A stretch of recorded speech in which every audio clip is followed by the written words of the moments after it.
Ang size nito ay 1/8 by 0.22. Ito yung itong outside diameter 1/8. Yung butas niya, ito 0.22. 0.022. Ayan yan. Ito yung actual na gagawin natin ha. Talagang pinapakita namin sa inyo yung actual na length ng capillary tube natin. So, ito yung original na butas. Yan. Ang nangyari, ang ginawa nung unang tumira nito, yung dalawang capillary tube na pang 1/4 HP na compressor, dinoble niya. So, natural talagang maliit masyado yung butas.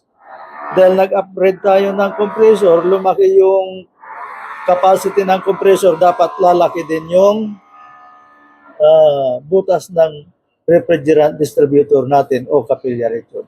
So, kukuha tayo mga kaprio ng 245. Ito. Dito mo, ito. Yan. Ito 245. Dito ang putulin yan. Yan. Sige. Okay. Yan. 245 yan, mga kaprio, ha? So, ikakabit na natin sino pala itong technician natin na ito? Itong malupit na ito. Pangalan natin? Bro, sir. Ro ano? Bro, kasi, sir. Ayan. Ito yung natin. Chiller, freezer, installer, repair, troubleshooter. Ayan, zero. Kaya, update natin ating mga followers. Ano ba ang magiging operational data ng ating conversion ito. Okay mga kapre, update tayo ngayon ha. I-recap muna natin. Yung dating, ang original setup nito ay chiller ha. Positive temperatures from positive 2 to 5. So, ang sabi ng client natin, from chiller to freezer. So, ang ginawa natin, nagpalit tayo ng compressor. Dating compressor nito is 1/3 HP. So, ngayon, nagpalit tayo ng 3/4 capacity. So, ito, natural, pag nagpalit tayo, nag-convert tayo, alam mo naman, si Capri yun. Pagdating sa mga conversion, Capri na yan.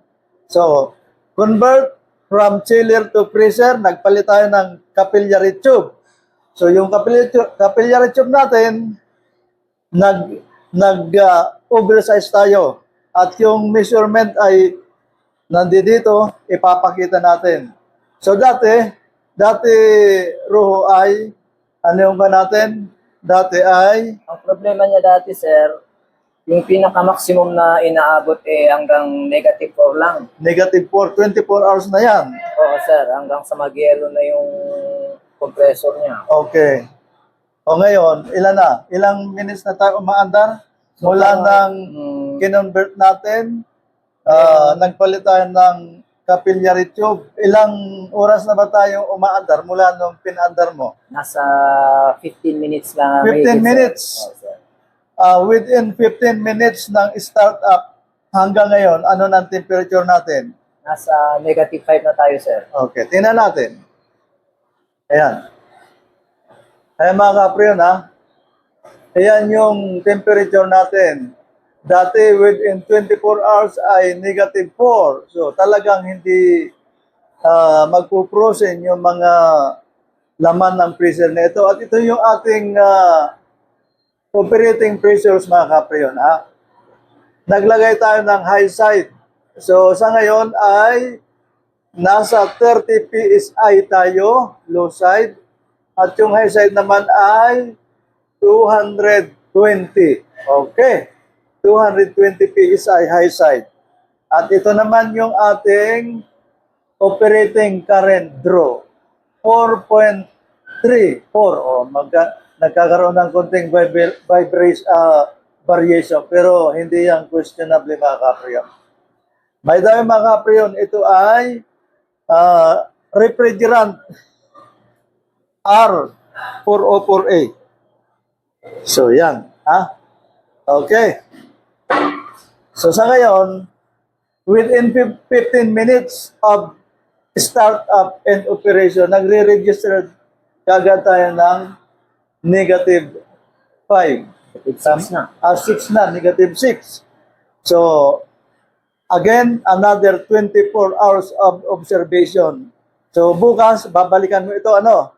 O, sir. Babalikan mo to, kompleto yung service reports, yung operating data, temperatures, lahat, ilagay natin, ha? Yes, sir. Para maggagawa tayo ng certificate of completion and warranty. Okay?